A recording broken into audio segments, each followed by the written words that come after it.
Bueno, y bueno, pues buenos días, bienvenidos y espero que hayan descansado un poquito y que estén bien aquí con muchos ánimos de continuar la formación.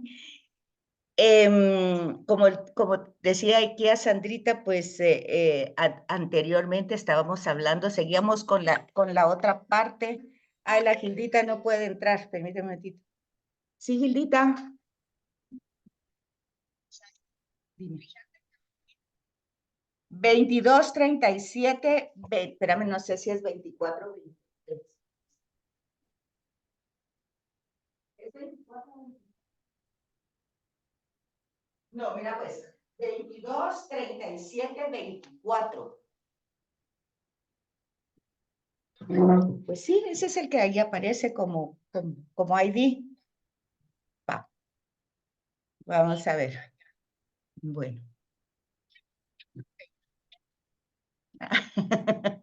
Ya te había extrañado, yo dije, ¿qué pasaría que no entró? Y cabal, pero fíjate que eres la única que no entra, pero ya lo tenía afuera porque como te ha pasado todas las semanas te ha pasado, entonces ya tenía el número afuera. Entonces, ya entraste, ¿verdad? Ok.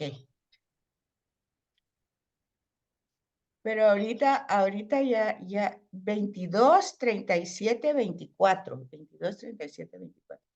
Sí, ese es. Entonces, pero sí, ya debes de estar para entrar. Digo yo, pues. Ok.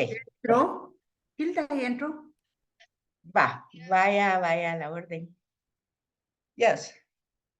Sí, no sé qué le pasa a ella, fíjate, siempre le pide el ID y bueno, ya lo saco, ya lo tengo listo para, para dárselo si me lo pide, pero ya entró. Bueno, Más gracias a Dios. fácil. Entonces estábamos contando de que estábamos nuevamente trabajando el tema del pecado, que es lo que hemos trabajado en las últimas 3 sesiones, esta es la tercera, y que estábamos en el tema de la concupiscencia. Ese lo empezamos en la semana pasada, pues antes de las vacaciones.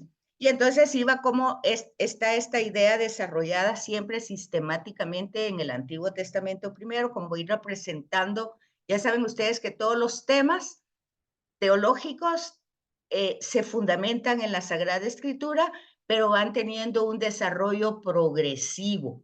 Entonces, no es solo una parte, sino vamos viendo cómo la palabra va evolucionando en el texto bíblico y tiene mucha lógica, porque eso tiene que ver con la historia, con la evolución del ser humano, con tanta cosa, ¿verdad?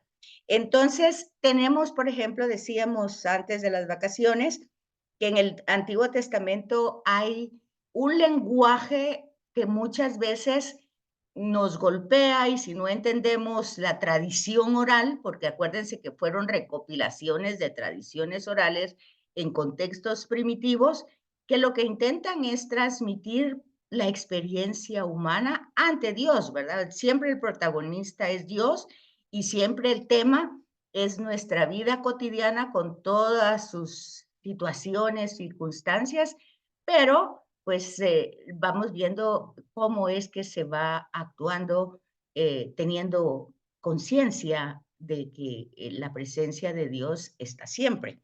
Entonces, tenemos ese lenguaje que a veces nos confunde o que nos quedamos en ese lenguaje que forma parte del género literario, de la tradición oral, del contexto cultural, histórico, que como vuelvo a repetir, va evolucionando. Entonces, en el Antiguo Testamento tienen ustedes en su folleto, en la página 119, que la idea del corazón, ¿se recuerdan cuando hablábamos que el corazón era el centro de todas las eh, intenciones, deseos, inclinaciones?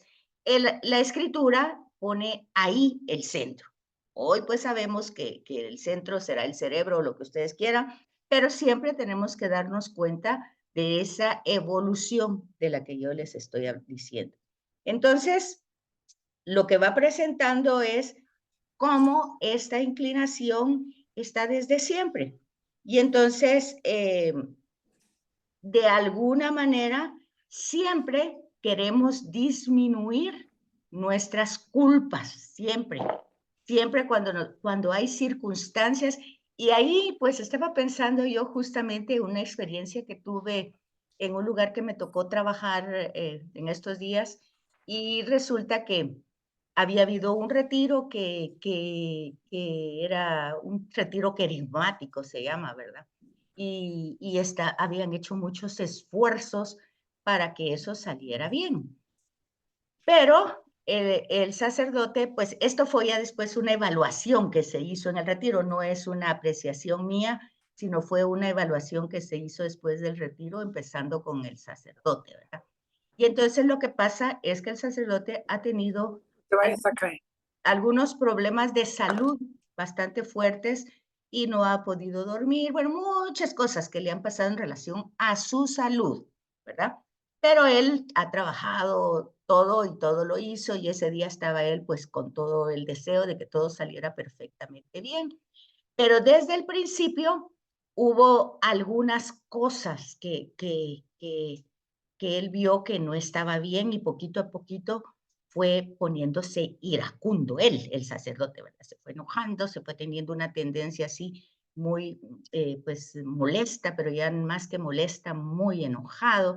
Y entonces, bueno, y así fueron varias cositas, uno que el vino estaba agrio, otro que una mosca estaba dentro del copón, otro que, bueno, eran muchas cosas, otros que los que estaban, que tenían que hacer las cosas no las estaban haciendo. Bueno, hubo una cadenita de cositas y él estaba enfocado en todo eso, y al final, pues explotó. Bueno, entonces, en la evaluación, la evaluación, entonces el sacerdote dice: pues yo lo que puedo decir es que las cosas nosotros las teníamos con toda la intención, pero Satanás, y empieza, ¿verdad? A decir cómo Satanás empieza a actuar en cada uno de los elementos, desde el vino y luego la mosca y luego esto y todo y las personas y todo.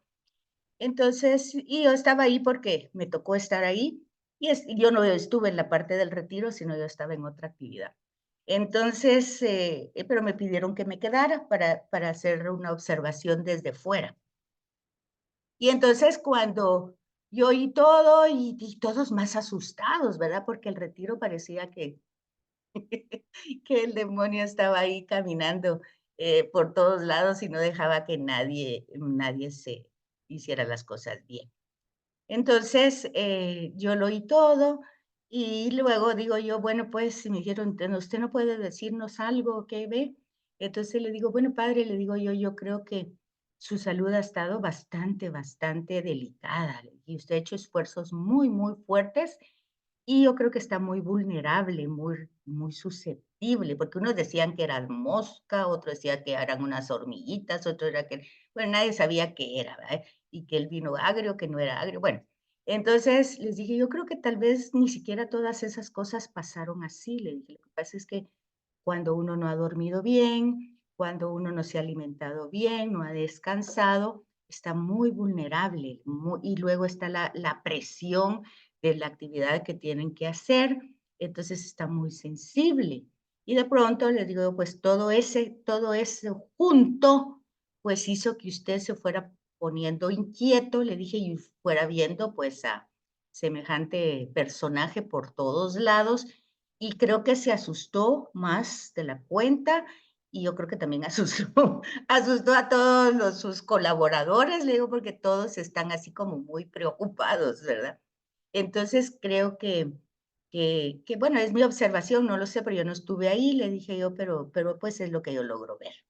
Y entonces, bueno, pasó eso, y yo ya me fui a otra actividad que tenía que hacer. Y luego me dice el padre: "Ay, mire, cómo le agradezco su observación. De verdad tengo que ir al médico. Estoy muy mal, me siento muy angustiado, me siento muy". Bueno, empezó a contarme una serie de situaciones, y es que está padeciendo de su sistema nervioso, ¿verdad? Entonces le aconsejé de un neurólogo e incluso lo acompañé. Y bueno, el tema es neuropatía, y ahí andaba, ya le dieron medicamento para quitarle el dolor y todo. Vamos que por instinto, dice el ser humano, busca que todas las cosas salgan bien porque las está trabajando, ya sea todos los temas individuales, terrenales, temporales. Y cuando las cosas no salen como uno quiere, pues ahí está lo que dice el texto, ¿verdad? Empezamos a culpar. Y si no sabemos a quién culpar, pues al final de cuentas, pues ahí ya ven ustedes una interpretación que no es que, como le dije yo al sacerdote, padre, el mal existe, eso es obvio, le dije, el mal está. Y las equivocaciones humanas, pues, están a flor de piel porque todos, con la mejor intención, pues, no sabemos el historial de cada uno. Pero el hecho es, le digo yo, que nosotros no nos podemos enfocar, porque el Evangelio así nos dice, ¿verdad? Que todas esas son tentaciones, pero no podemos caer en esas tentaciones, sino que, pues, confiar en lo que Jesús dice, que es: "Yo estoy con ustedes". Entonces, pues ahí es donde nosotros nos tenemos que ubicar. Entonces, en ese tema, pues es cuando el ser humano pues encuentra la dificultad en poner a Dios como razón de sus acciones, ¿verdad? O seguir sus instintos, o sea, ante el miedo, porque qué fue lo que a él le pasó. Incluso ayer me llamaba para contarme lo que le había dicho otro médico, y entonces me decía: "Yo creo que me voy a morir". "Ay, no, padre", le dije, "¿cómo se va a morir?". Le dije: "Si está muy joven". "No, no, está malito y se ha desgastado mucho, pero va a salir adelante con los medicamentos y todos los exámenes que se está haciendo". Entonces, pero vamos, que ahí está un miedo que va produciendo una serie de sensaciones, y todo esto aparece desde el Antiguo Testamento. Y entonces, esto ya un poquito lo habíamos visto, pero estamos haciendo el repaso, que en latín la palabra es concupiscencia, deseo, afán vehemente, intenso, por el que una persona se siente fuertemente atraída por algo. Muchas veces el problema es las expectativas, ¿verdad? Cómo estamos trabajando y estamos poniendo el 100% de nuestras pues energías y de pues todas nuestras capacidades, y las cosas no salen, pues entonces hay frustración, hay tristeza, hay dolor, hay miedo, que me estará pasando. Entonces, cuando yo estoy atraída, le decía a él, por ejemplo, porque esto salga bien, es el éxito, pero otra vez volvemos a ir al Evangelio, ¿verdad? La misión, pues, no es nuestra, nosotros solo somos instrumentos y sí sabemos que estamos dando el 100 porque cada uno de nosotros sabemos lo que estamos dando, pero los frutos, los resultados, pues no están en nuestras manos. Entran tantas y tantas circunstancias que por eso hay que irnos dando cuenta. Pensaba yo siempre en aquella figurita que tuvimos en, no me recuerdo en qué curso, qué módulo, pero donde están aquellos círculos que se juntan, ¿verdad? La parte biológica, psicológica y pues, la espiritual. Estaban con círculos y se juntan en una parte y entonces todo afecta a todo lado y nuestra interpretación a veces es muy limitada y eso ya pues también lo hemos visto. Entonces también dice que concupiscencia, deseo de los bienes terrenos o el apetito de placeres deshonestos, como tal no es pecado, pero inclina al pecado y al desorden. Pues en este caso no se está buscando ningún placer deshonesto, ¿verdad? Que salga bien un retiro no es nada deshonesto, o que las personas se lleven bien tampoco. Pero, como digo, desconocemos una serie de situaciones y al final lo que había pasado en esa evaluación es que todos, porque hubo un ratito que todos se tiraban la pelotita y todos acusaban uno al otro, pero usted padre hizo no sé qué, pero y no, pero es que usted, y era una discusión, acá sí se tiraban los platos ahí, y bueno, no tranquilícense, de repente no es nada de eso, solamente sistema nervioso afectado. Bueno, pero eso no significa que el mal no exista y que se ha ido interpretando desde mucho tiempo y desde muchas formas. Entonces, la concupiscencia de la carne puede ser el motivo de esas tentaciones, el que estamos viendo, ¿verdad? Por ejemplo, inclinaciones, tendencias, deseos, envidias, pues codicia, qué sé yo, pues esos ya son algunas cosas. Luego, la concupiscencia de los ojos puede dejarse deslumbrado por lo que se ve, ¿verdad? Temas materiales que uno pues se duele en su interior de no tener o de querer tener o de esforzarse por eso. Y luego la concupiscencia del espíritu puede ser seducido por el canto de la sirena, de la soberbia o de una exagerada independencia. Es decir, tanto que yo hice para que esto esté saliendo así, y bueno, y me vuelvo a poner como protagonista de toda esta obra y empezar y bueno, en el fondo hay ahí un poquito de orgullo, soberbia. Algunas personas dirán santa soberbia, santo orgullo, bueno, pero yo creo que las cosas tienen un nombre y nosotros tenemos que darnos cuenta, conocernos realmente, que todas estas realidades están en nuestro ser. Y entonces aquí, esta es otra historia y de ese mismo retiro. En el retiro, cuando fueron, ya saben ustedes que ahorita por las lluvias, hasta te están avisando en los canales, ¿verdad? De noticias en Guatemala, de que los animalitos van buscando, pues, salirse de la lluvia, con tanta lluvia, ¿verdad? Pues se entran a las casas, estamos hablando del campo, no estamos hablando aquí de la ciudad, pero yo estaba en el campo. Entonces resulta que una serpiente estaba ahí, así empezó el retiro. Sí, ya se me había olvidado eso. Así empezó el retiro. Que cuando entraron y empezaron a poner las sillas, jalaron una mesa y no sé qué, y ahí estaba la gran serpiente. Entonces aterró a todo el mundo, mataron a la pobre serpiente. Y entonces les digo yo que estaban dando noticias y mire, por favor, si encuentran serpientes, llamen inmediatamente a los bomberos. Nosotros vamos y las hagan. No las maten, por favor, no las maten. Bueno, ahí la mataron inmediatamente. Y fíjense, a partir de esa serpiente fue que fueron interpretando toda. Ya yo estoy casi seguro que vieron la serpiente y dijeron, bueno, aquí sí que lo que menos vamos a hacer es el anuncio querigmático. Y yo creo que eso fue lo que más les afectó y de ahí de eso todas las interpretaciones fueron de otra manera. ¿Y por qué? Ya hemos estudiado eso en el tema bíblico, ese pasaje, esa pieza tan bien explicada, pero tan mal entendida, ¿verdad? Porque todo es a través de símbolos que se que explican, por decir así, lo que es la tentación y lo que es conocer nuestros límites. Todo eso, el capítulo 3 de Génesis lo explica, pero lo explica a través del símbolo. Y nosotros nos quedamos con el símbolo, no entramos al mensaje. Entonces, todo eso, pues ya ven, con la mejor intención, confunde, lo cual significa que necesitamos esta formación a la que generosamente ustedes se disponen. Entonces, el mal se manifiesta a lo largo de toda la vida del ser humano, todos los días, todos los momentos. Por eso el Evangelio cuando dice permanezcan en mí, o sea que ahí es donde tenemos que sostenernos y estar fuertemente agarrados, ¿verdad? Y ahí tenemos que focalizar la mirada. Entonces, la mirada la tenemos que enfocar en el Señor Jesús. Pero bueno, a veces nuestra mirada se va por otro lado, ¿verdad?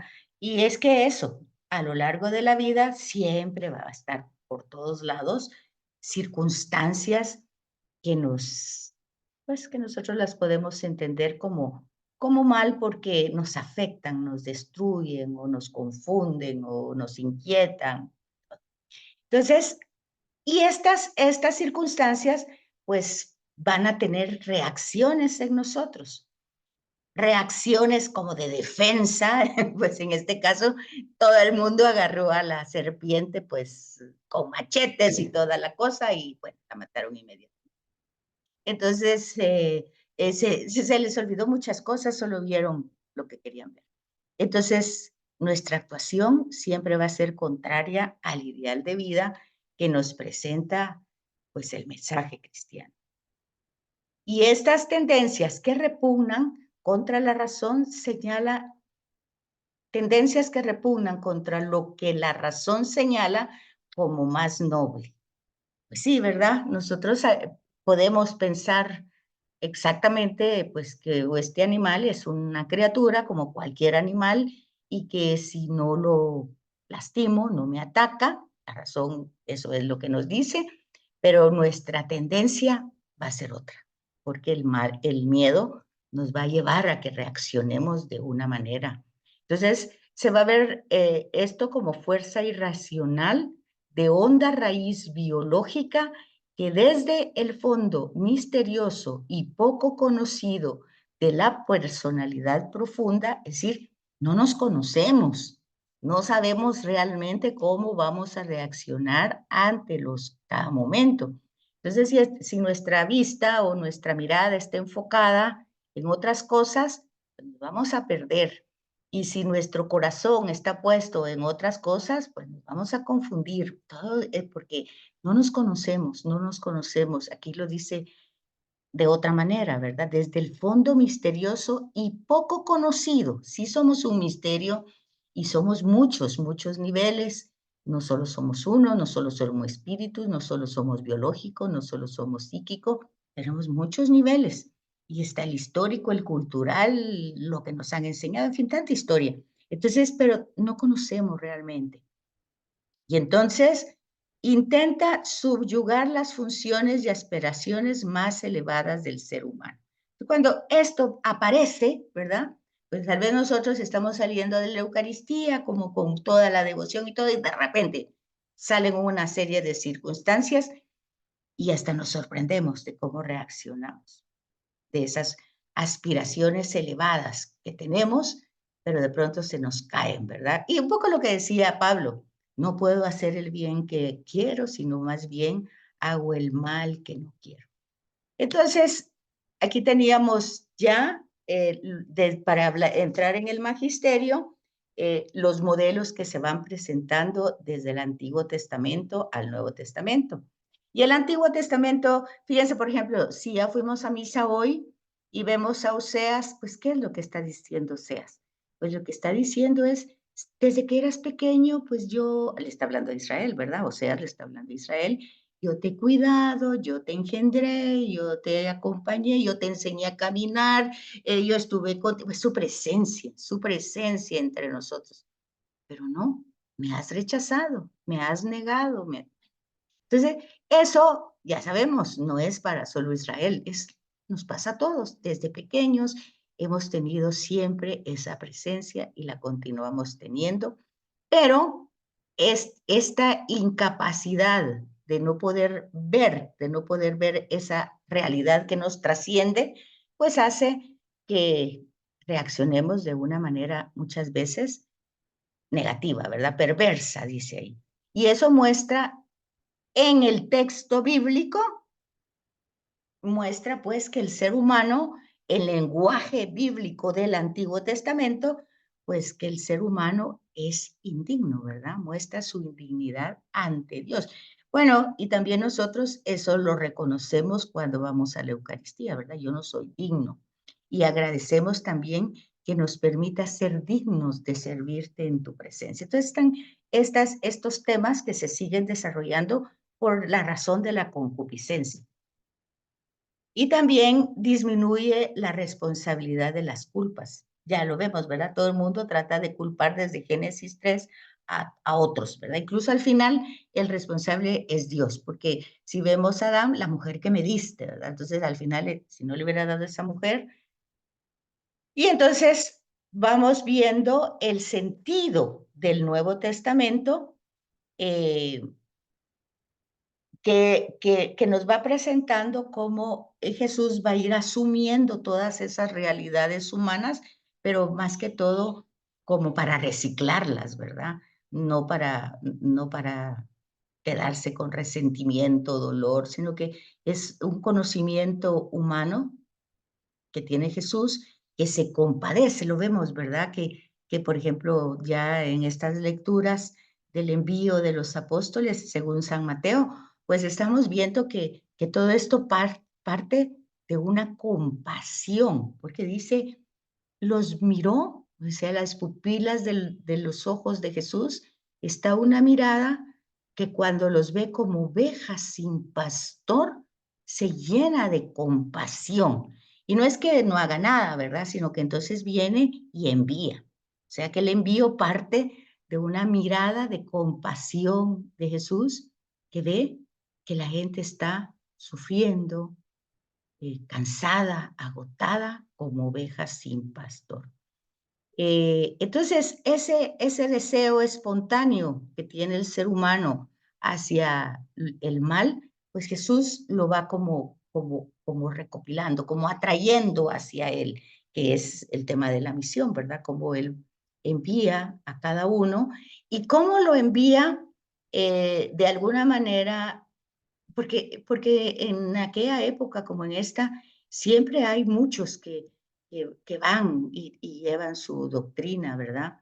Y entonces, o su enseñanza. Entonces, la característica del enviado de Jesús es que va sin nada, sin lo más esencial, por una sola razón, por lo que hemos dicho anteriormente, su presencia, ¿verdad? Él está y él sabrá cómo va a ir desarrollando esa providencia al enviado, ¿verdad? Y va dando los lineamientos que son muy especiales en este tipo de envío y que tiene que ver con esta raíz, ¿verdad? El deseo espontáneo del mal. ¿Por qué? Porque bueno, si hicimos algo, queremos recibir algo, ¿verdad? Y si no es reconocido, pues entonces ya estamos molestos. Entonces Jesús desde el principio pone claro, pues no, ¿verdad? Ustedes no van a llevar nada, ni siquiera 2 túnicas, ni siquiera un morral, ni siquiera sandalias, ni siquiera bastón, porque en Marcos sí llevan bastón, pero en Mateo ya ni siquiera bastón. Es nada, nada, nada que los vaya a hacer depender de eso, ¿verdad? Ustedes dependen solamente de mí. Y el impulso del Espíritu Santo que va a ir trabajando para ir como siempre orientando al bien, ¿verdad? Siempre va a ser el trabajo del Espíritu Santo, ir siempre pues corrigiendo ese camino que nosotros en automático nos desviamos. Entonces, todas estas perspectivas vamos viendo que pareciera entonces que todo viene como de afuera. Y yo creo que más o menos así pasa, ¿verdad? Con que ya vemos algo, ya vino de algo de afuera y eso arrastra. Al menos eso fue lo que pasó en ese retiro, ¿verdad? Fue algo que vino de afuera, todos habían estado trabajando bien, llegaron bien, hicieron oración, todo lo hicieron bien, pero afuera hubo una serie de cosas extrañas que los llenaron de miedo. Y entonces, pero también había algo interno, ¿verdad? Que era una vulnerabilidad por tema de salud. Entonces, pero cómo es interesante porque fue el padre el que fue llenando fue la interpretación del padre la que fue asustando a todos sus colaboradores. Entonces, esta fuerza externa nos arrastra contra esa paz que hay en nuestra razón o que hay en nuestra mentalidad. Entonces, y también puede ser una carencia interna el del debilitamiento de una fuerza que ya no tenemos, como decíamos. Cuando nos falta la salud, pues vamos perdiendo eso. Y aquí es donde entrábamos ya a lo que nos correspondía esta semana y a terminar ahora, ¿verdad? El Concilio de Trento es un momento de inflexión para la Iglesia Católica porque es una respuesta a todos los cuestionamientos que Lutero había colocado en la catedral, de que no estaba de acuerdo y sobre todo que pues no entendía un poco la doctrina o no aceptaba la doctrina de la Iglesia Católica, porque estaba fuera de lo que es la Sagrada Escritura. Bueno, básicamente esa es la síntesis de lo que es el Concilio de Trento. Y entonces, el Concilio de Trento va a tener muchos apartados para clarificar todas esas tesis de Lutero. Y esto es en el siglo XVI, ¿verdad? Por eso se llama la contrarreforma. Se supone que ellos son reformadores y nosotros hacemos una contrarreforma, ¿verdad? Y lo que va a decir Trento es de que la concupiscencia no es algo que se desaparezca, ¿verdad? Sino que ahí está, es algo con lo que tenemos que ir lidiando porque forma parte, como ya vimos en el Antiguo Testamento, de nuestra humanidad biológica, carnal, que inclina al pecado y que los justos tienen que luchar contra ella. Es decir, es lo que vamos a ver como combate espiritual desde otra perspectiva, ¿verdad? Entonces, tenemos que estar muy conscientes de lo que, de nuestras tendencias. Y decíamos anteriormente, observarnos mucho de esas inclinaciones cuando hay una circunstancia que nos altera, tenemos que encontrar cuál fue el foco, cuál fue la razón por la que nos hizo reaccionar de esta o de otra manera. Y vieran que nos sorprenderíamos, porque a veces nosotros pensamos, ay, es que esta persona me enojó. No, pero a veces no es que esta persona nos enojó. Ya veníamos enojados por otra cosa y aquí simplemente reaccionamos. A veces pasa así. Pero el hecho es de que hay que estar observando para poder saber que estamos combatiendo, porque si no nos damos cuenta y nos vamos así resbaladitos, pues no nos fijamos. Y entonces es una tentación, pero luego de ahí viene el pecado, porque si no nos damos cuenta, ya nos fuimos ahí, ya consentimos el pecado, ya lo consentimos. Primero fue solo la tentación, que es normal, que forma parte de nuestra naturaleza humana, pero luego ya al caer lo consentimos. Estaba viendo yo una conferencia que hablaba sobre este tema del mal. Y decía, no me recuerdo, estaba hablando de un personaje que él decía, el mal existe por todos lados, pero yo le doy fuerza, decía él, ¿verdad? Si yo me quedo 2 segundos más observando, eso sea mi cólera, sea lo que sea, si me quedo 2 minutos más o 2 segundos, es que ya lo consentí. Entonces, yo en el momento en que lo consiento, ya le di fuerza. O sea, yo puedo enojarme un momentito y luego sacudírmelo como hago con las moscas o los mosquitos o los sacudos, que los sacudo con las manos y ya se fue. Pero si yo me quedo ahí 2 momentos y luego ya me quedo rumiándolo, ok, ahí ya caí en el mal. Y decía él, ya le di fuerza, ya le di fuerza. O sea, pasa, pero puede pasar no desapercibido, sino darme cuenta y sacudírmelo.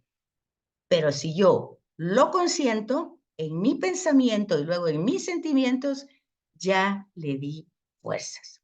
Y eso es lo que dice aquí abajo, ¿verdad? Mientras no haya consentimiento, no es un pecado propio y verdadero. Esto es lo que va a tener la reforma luterana, ¿verdad? Y es lo que va a trabajar los distintos temas. Dice, este concilio fue el eje de la reforma católica, pero se llama contrarreforma. Sirvió para clarificar y establecer la verdadera doctrina de la Iglesia contra distintas interpretaciones, ¿verdad? La aplicación de los decretos conciliares se llevó a cabo mediante los sínodos de la diócesis. Es lo que ha pasado con Concilio Vaticano II. A partir del concilio se han hecho lo que se llaman las conferencias episcopales y después las reuniones en Aparecida, Santo Domingo, para poderlo llevar a cabo ese concilio en todos los continentes, porque no todos los continentes pueden interpretarlo todo de la misma manera, ¿verdad? Y por eso tenemos ahorita un tema sinodal, ¿verdad?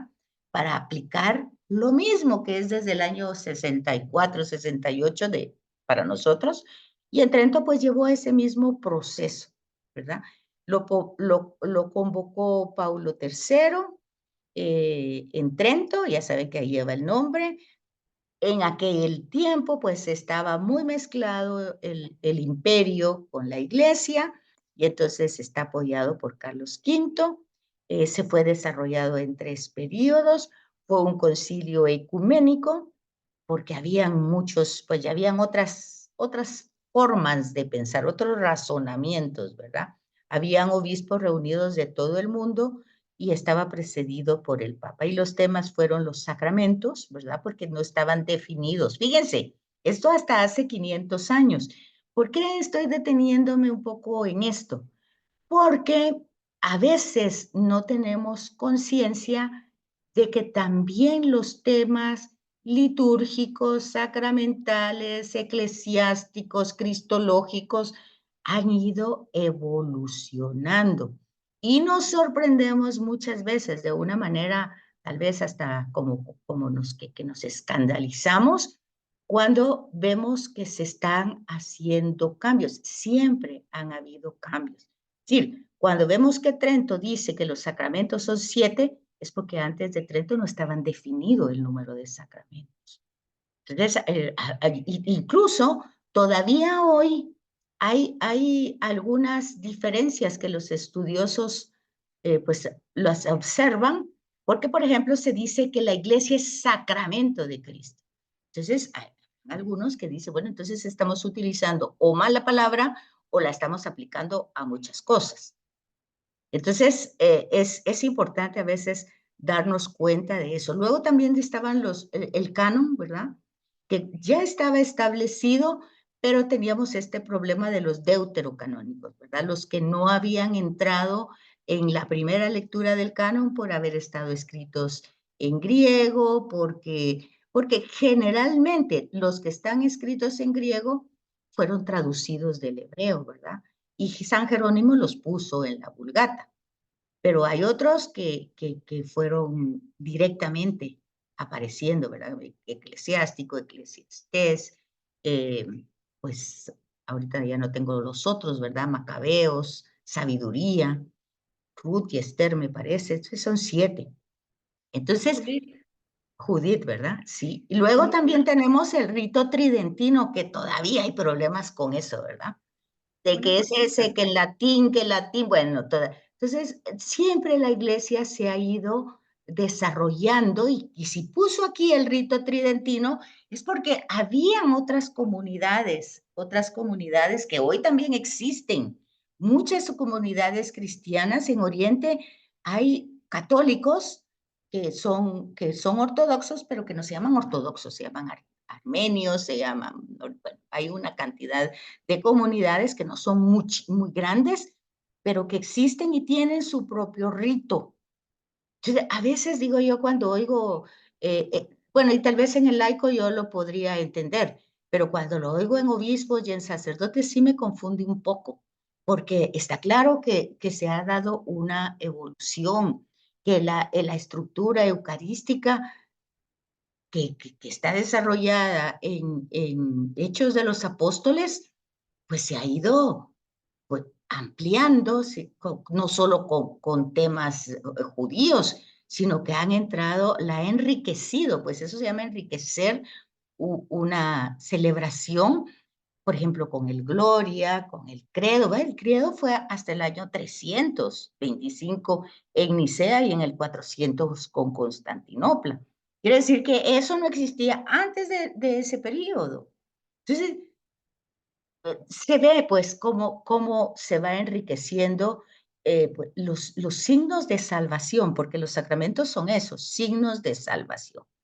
Y bueno, ya sabemos pues la intención de Vaticano, que la celebración eucarística sobre todo fuera comprendida por el pueblo y que el sacerdote compartiera junto con el pueblo, porque entra lo mismo que dice el Papa Francisco, todo, incluso la iglesia, aunque sea sacramento, como quieran llamarlo, está al servicio del evangelio, al servicio de la misión, al servicio de la humanidad.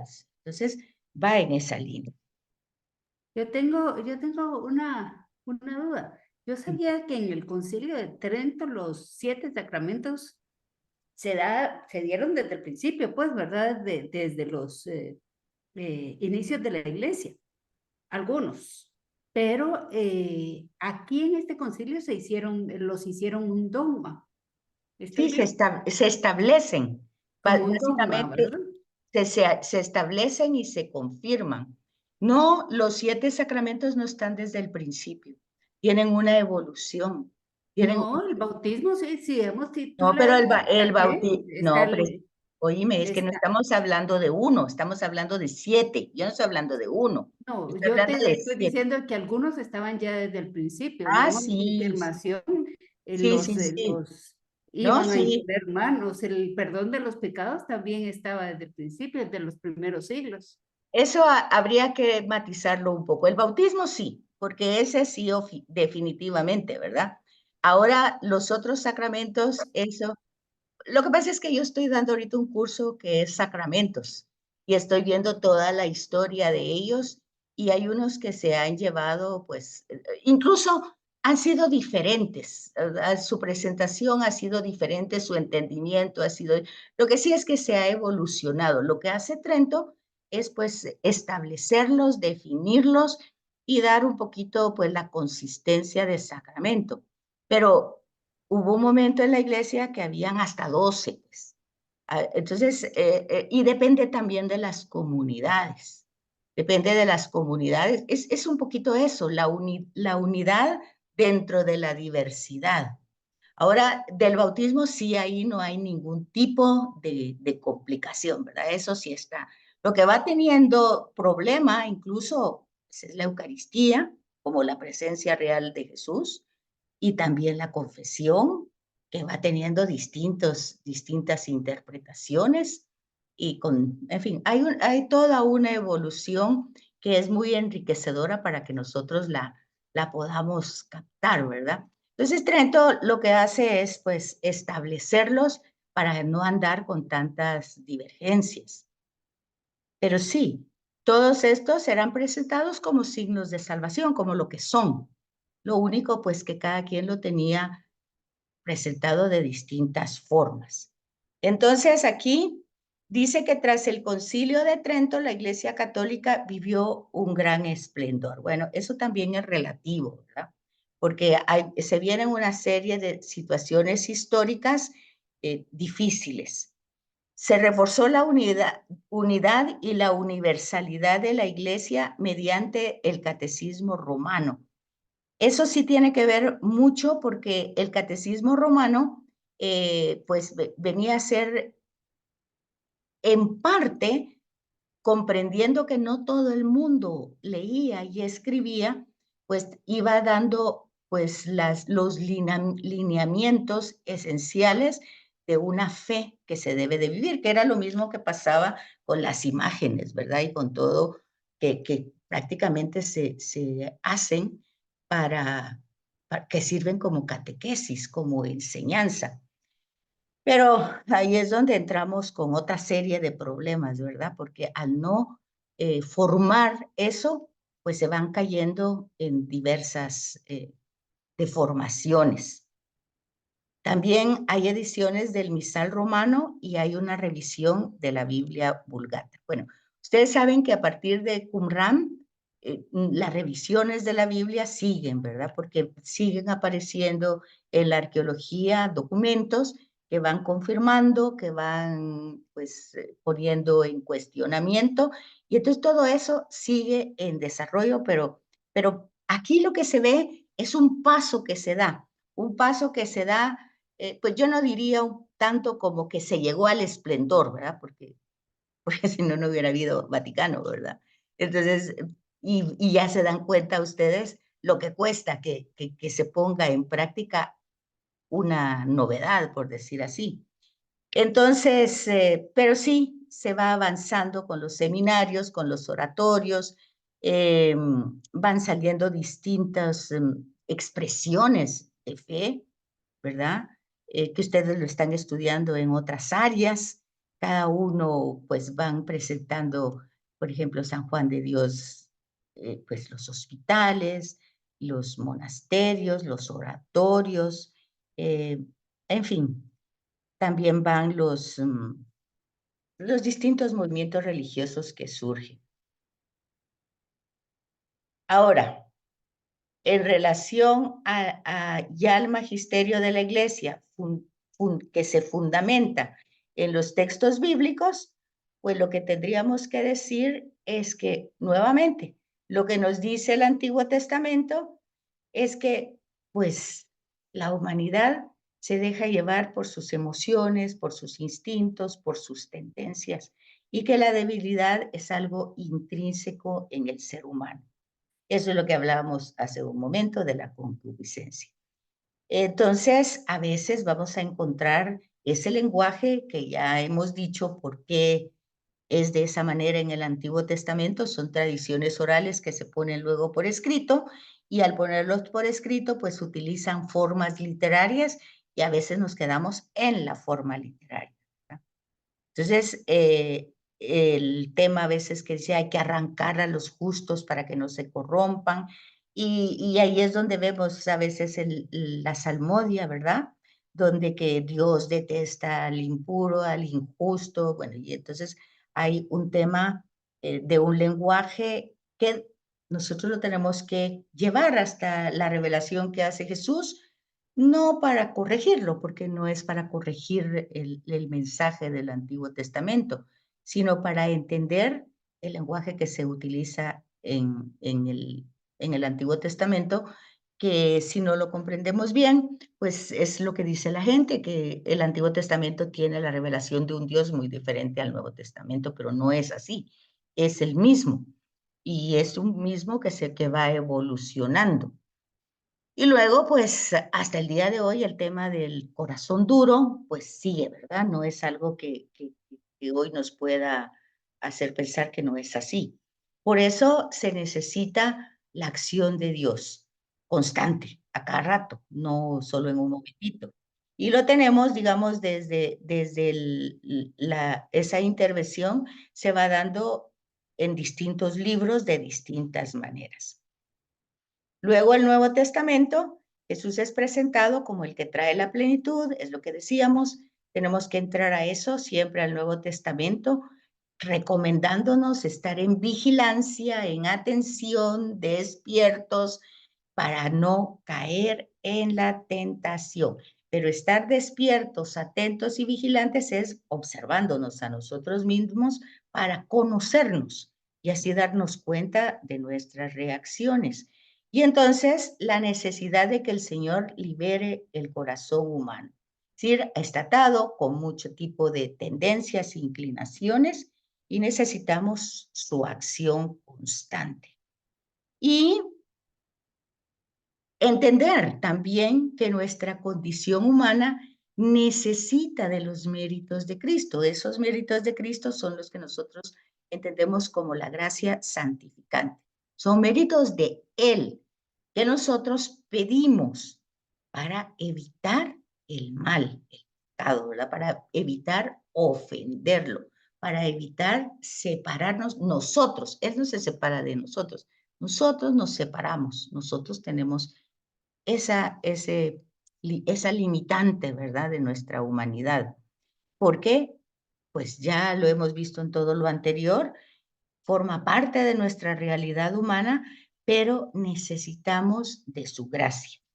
Por eso vimos el domingo, ¿verdad?, de que aunque Pablo pide tantas veces que le quite lo que le tiene que quitar, pues, pues la respuesta de Jesús es: "Te basta con mi gracia". Entonces, ahí tenemos que estar agarrados a esa gracia y entender, ¿verdad? Que de alguna manera esa gracia va madurando nuestra fe. Entonces, la posibilidad de vencer el pecado no proviene de la naturaleza humana, de nuestras capacidades, de nuestros esfuerzos.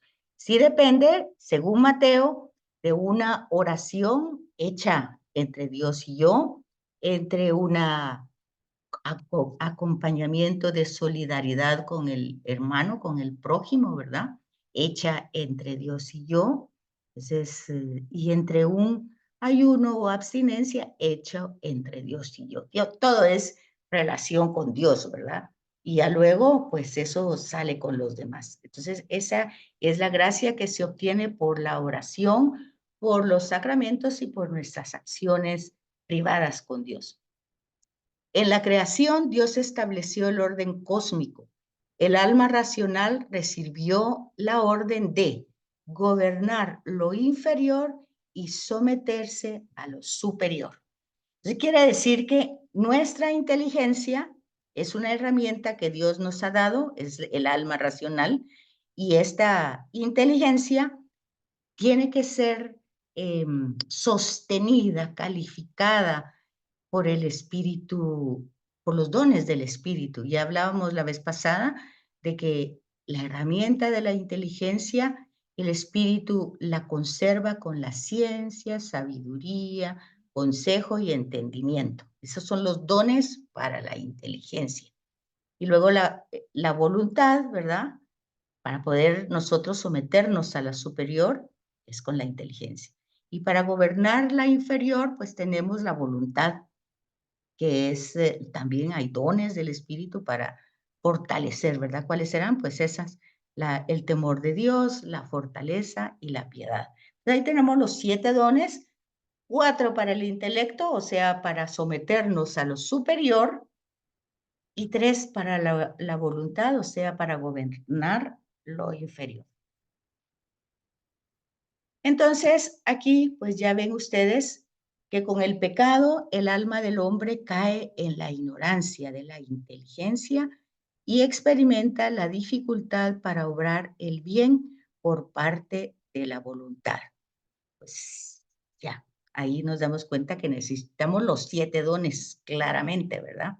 Para no caer en esa ignorancia y de esa herramienta, o sea, para no tener en desuso esa herramienta que Dios nos ha dado, que es la inteligencia y la voluntad. Necesitamos por fuerza de esas gracias, de esos dones que ahí sí están dados para que demos frutos. Y entonces la pasibilidad, la mortalidad, la concupiscencia y la ignorancia son dimensiones que pertenecen a la naturaleza pura del hombre, pero ahora las vive como penas. O sea, siempre han existido, siempre existieron desde cuando Génesis 3, o más bien Génesis 2, nos pone como, pues, ¿se acuerdan ustedes que es una narración de la tradición yavista que utiliza formas humanas para transmitirnos cómo creó Dios al hombre? Pues lo hace de barro, de tierra, lo hace pues limitado, pasibilidad, mortalidad, concupiscencia, ignorancia. Así nos hace con eso, pero insufla alientos de vida. Su aliento entra en nosotros y nos da la vida. Pero ahora eso, cuando hemos perdido por el pecado esa amistad, esa relación, todo eso con lo que fuimos creados, pues ahora lo vivimos como penas, como algo doloroso, como algo que nos obstaculiza, como algo que, con lo que tenemos que pregar diariamente. Y entonces, el dominio de las fuerzas inferiores, para dominar este dominio, ya sabemos, son los dones del espíritu. Y la concupiscencia como desequilibrio interior es algo que pertenece a la naturaleza pura. Donde está el don está en el equilibrio y dominio de las mismas. Entonces, aquí lo tienen ustedes, lo que explicamos anteriormente con imágenes, ¿verdad? Aquí tenemos el intelecto y la voluntad. Y aquí tenemos nosotros cómo vamos a actuar, cómo vamos a hacer. No sé si me fui a una adelante o una atrás. Ok.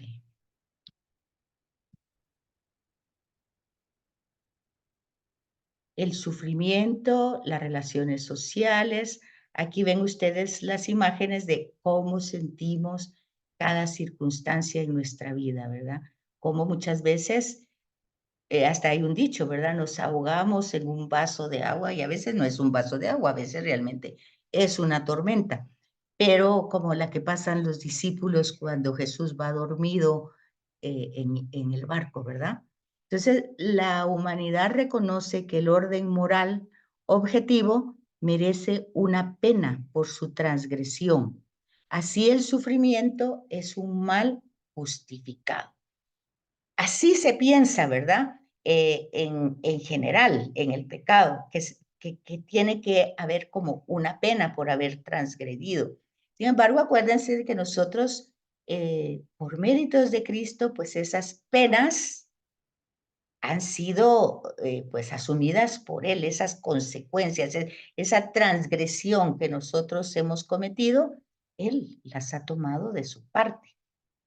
Entonces, por eso dice más adelante que no todo sufrimiento es consecuencia del pecado y como satisfacción de una culpa, no todo, sino que todas estas limitaciones que nosotros tenemos, pues debemos darle el sentido. ¿Y dónde le damos el sentido? Pues en la cruz de Cristo.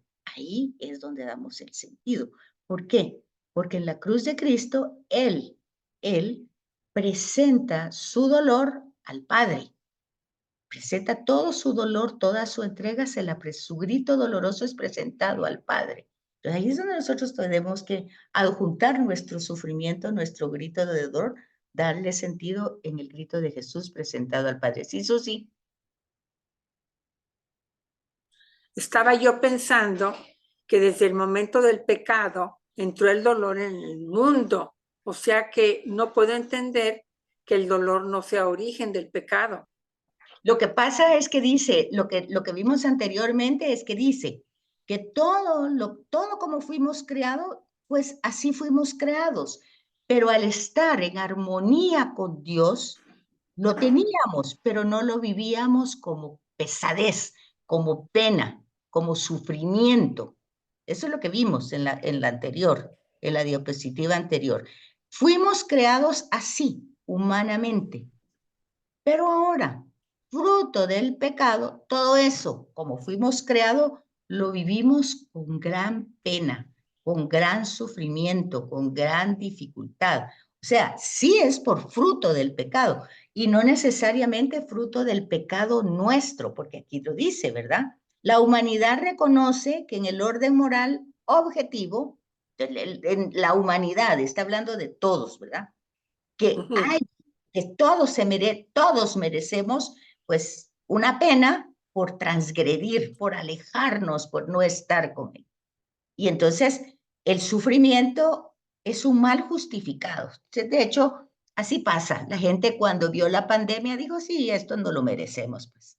Todos hemos hecho tantas cosas, todo. Y yo oía muchas cosas que decían así. Entonces, las personas entienden eso, que el orden moral ha sido, pues está en desorden y que esta transgresión de desorden, pues merece una pena. No se sabe cuál, pero cada quien la va a ver en su dimensión personal.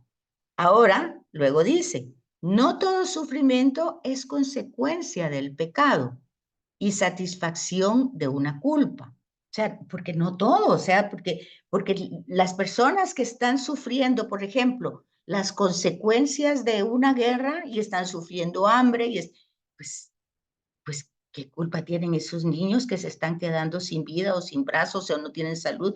Pues, ¿dónde está la culpa? ¿Dónde está el pecado de ellos? Que eso le preguntan a Jesús. Y estos, ¿por culpa de quién nació este ciego? Pues no, no todo, es consecuencia de ellos. Pero acuérdense que esto está conectado. Entonces, no es culpa de ellos, pero es una consecuencia del pecado de otros, en ese caso, ¿verdad? Entonces, eso es lo que tenemos que ir viendo. Por supuesto que el pecado es un mal universal, está por todos lados. Pero ya decíamos anteriormente, yo en lo personal le doy fuerza. Si yo caigo en la tentación de lo que sea, le doy fuerza. Porque yo puedo decir, bueno, esto es una mentirita que a nadie le hace daño, no te voy a decir nada, pues es una cosa es una mentirita blanca, amarilla, rosada.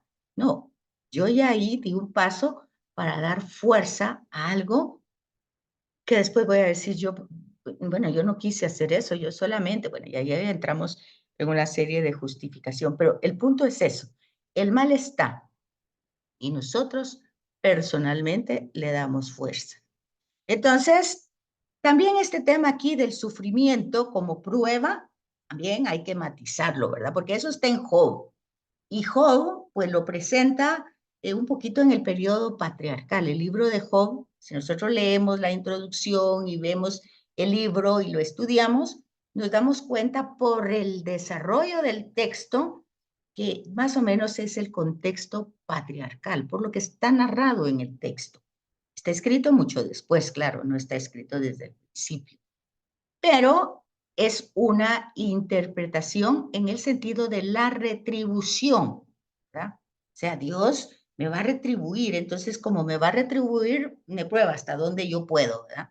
Pero eso no puede ser, y Santiago lo dice, Dios no tiene necesidad ni puede probar a nadie. Porque si así lo razonamos desde la fe, pues no puede, ¿verdad? Porque ¿cómo? Si lo conoce todo, lo sabe todo, es omnisciente, omnipresente. Sí, Susi. Susi. Dijiste algo de Santiago que no entendí. Ajá. Santiago hay que leerlo. Dice que Dios no puede probar a nadie. Eso dice la carta a Santiago, la carta de Santiago. Dice Ok, Dios no puede probar a nadie. Eso otra vez volvemos al lenguaje, que nosotros sí. no podemos, y si razonas un poquito te das cuenta que realmente si es omnisciente, si es omnipresente, si dice el Salmo que si yo voy al cosmos, ahí está, si voy al fondo del océano, ahí está. Si dice en el catecismo de la primera comunión que antes de que yo hable, Él sabe lo que yo voy a decir, que conoce mis pensamientos hasta lo más íntimo, dice, ¿verdad? Entonces, ¿de qué nos va a probar Él? Es cierto. Yo siempre he creído que es mal interpretado eso que Dios nos prueba si Por nos su, creó para la felicidad eterna. por Ok, su, tenemos que compartir con la humanidad las consecuencias del pecado, pero no y, son pruebas. pero puede ser, si lo vas a entender de alguna manera, puede ser una prueba de ti mismo, donde tú te vas a dar cuenta tú misma de cómo está tu nivel de fe. Es decir, como que fuera el termómetro. Esta circunstancia, Dios me la puso para que yo me mida mi fe, pero soy yo la que me voy a medir mi fe. Si yo entro en locura y yo entro en una serie de acciones, pues yo me voy a dar cuenta que mi fe, pues, anda muy mal. Entonces, será un, un examen pedagógico, pero con autoevaluación, no donde Dios me va a evaluar, porque Él ya sabe, la que se va a autoevaluar soy yo. Yo me voy a evaluar a mí misma porque tal vez yo creo que tengo mucha fe. Yo pienso que tal vez yo estoy ya casi que estoy en el estrato por ahí arriba y de repente, pues, como dice la canción, me caí de la nube más baja o más alta, no sé cómo era. La cosa es de que puede ser una prueba, pero no una prueba que Dios me ponga para que Él sepa a dónde voy yo o cómo estoy. No, porque Él es Dios. Puede ser una prueba para mí misma. No sé si me doy a entender. Yo misma me voy a autoevaluar y voy a ver que esta circunstancia Dios la ha puesto para que yo me dé cuenta que mi fe está muy mal. Muy Ok, mal. ok, ahora sí quedó claro. Gracias, Es una manera de explicarlo, ¿verdad? gracias. Bueno, y entonces aquí pues ya vamos terminando. Todo este dolor que vivió Cristo lo convirtió en signo de redención. Y el Papa Juan Pablo II dice, no dejen de darle sentido al sufrimiento. Si lo tenemos, pues aquí, en la cruz de Jesús, en su grito presentado al Padre, en su grito de dolor presentado al Padre, ahí está la respuesta de todos nuestros sufrimientos. Entonces, es lo que trata aquí. El sufrimiento no es masoquismo, no es quererme provocar yo sufrimiento, sino que el sufrimiento que la vida me da, que las circunstancias me da, que las limitaciones me da, que el cansancio me da, que la angustia, que la ansiedad, todo eso que yo vivo cotidianamente, todo eso yo puedo ofrecerlo con amor a Dios. Y eso pues a Dios no lo hace más Dios, porque Él es Dios, ya está pleno. Pero eso, dice aquí, engrandece a la persona humana y le confiere una dignidad que se le asemeja al siervo sufriente que no merecía ningún castigo. Entonces, fíjense que no, yo creo que ya estábamos en vacaciones cuando fue la celebración eucarística de la hemorroísa, ¿verdad? Que le toca el manto a Jesús. Y entonces la homilía del sacerdote me encantó, porque dice, ¿cómo esta mujer va, toca el manto, pero qué calidad de fe para que Jesús mismo, estando siendo apachurrado por todo el mundo, pues nadie le estaba sacando ningún don ni nada de él y estaba siendo apachurrado. Pero esta mujer dice, con un gesto, pero es un gesto de fe, casi así a rastras le toca el manto. Y oiga lo que dice el sacerdote, ¿y nosotros que no lo comemos? ¿Y nosotros que decimos que nos comemos al Señor, que comemos su cuerpo y su sangre? ¿Cómo salimos de la Eucaristía? Miren qué homilía a mí me dejó impresionada la comparación que hizo, ¿verdad? Y el tema ahí es la fe, que fue así, ha sido el tema que se desarrolló después de las bienaventuranzas, ¿verdad? De Mateo. Entonces, es como importante darnos cuenta en esos relatos la fe que tienen esos personajes y luego nosotros que decimos que ahí está, que decimos que lo vamos a ver, que decimos que lo adoramos, que decimos que estamos, y bueno, ¿qué pasa con nosotros? Decía el sacerdote, ¿verdad? A mí me pareció una excelente reflexión. Entonces, el pecado resquebraja al hombre mismo, sus relaciones con los demás y con la creación. Aunque todo pecado es personal, repercute en los demás en virtud de una solidaridad humana misteriosa e imperceptible, como real y concreta. Entonces, aquí tenemos los pecados sociales, según según Gandhi, ¿verdad? Política sin principios, economía sin moral, bienestar sin trabajo, educación sin carácter, ciencia sin humanidad, placer sin conciencia y culto sin sacrificio. Bueno, se dan cuenta, no era católico, pero dice que admiraba mucho a Jesús de Nazaret. Y al final, los enemigos del alma, ya los conocen ustedes, el mundo, el demonio y la carne. Nos presenta lo malo como bueno, nos aleja de Dios. El engaño es el principio de todo, ¿verdad? La mentira. Pues estamos hablando de este ser innombrable, pero que todo el mundo lo tiene demasiado presente.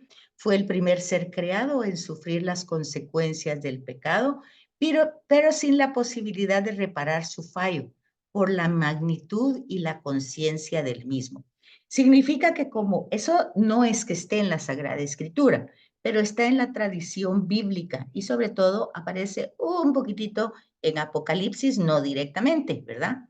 Que este personaje era un espíritu, un ángel, ¿verdad? Un espíritu. Entonces, su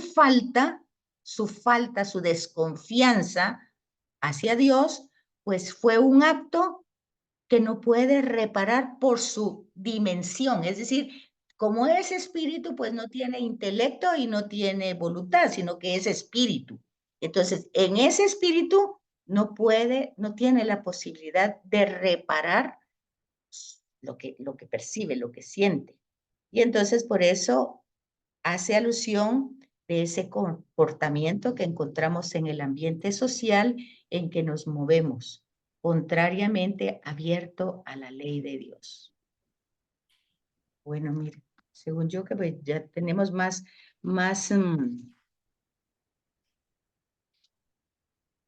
en el libro tenemos muy poquito que hablaba del demonio, del mundo. Bueno, aquí es del mundo y de la carne. El conjunto de instintos, de vicios, hábitos malos y simples que nos hace buscar nuestra propia satisfacción. Altamente. Betsaida, tú dijiste que el ángel no tenía voluntad. Sí, el ángel es un espíritu. Es un espíritu. Al ser un espíritu no tiene nuestras características humanas, ¿verdad? No tiene nuestras herramientas. Acuérdate que nuestras herramientas es voluntad e inteligencia. Pues si el espíritu tendrá una inteligencia superior a la nuestra. Ahora sí entiendo, Y si tiene una Superior. voluntad, tendrá que ser una superior a la nuestra, mucho superior, porque tiene un conocimiento de la visión beatífica que nosotros no tenemos. Ok, ya me queda claro. Entonces imagínate que si él teniendo esa visión beatífica duda, ¿cómo puede reparar esa duda? No se puede, porque nosotros todavía es razonable que dudemos, ¿te das cuenta? Porque todo es limitado en nosotros, pero el espíritu todo es planificado, porque no tiene carne, es un espíritu. Bueno, entonces ya tenemos esto final, como la carne, acuérdense, el mundo, el demonio, la carne, que son ¿qué decíamos que eran? ¿Los qué? Ay, se me fue el nombre.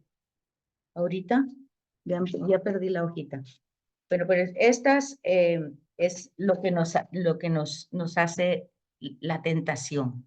Entonces, la joven de carácter, el joven de carácter, la carne como conjunto de instintos, vicios, hábitos malos, simple egoísmo que nos hace buscar solo nuestra propia satisfacción.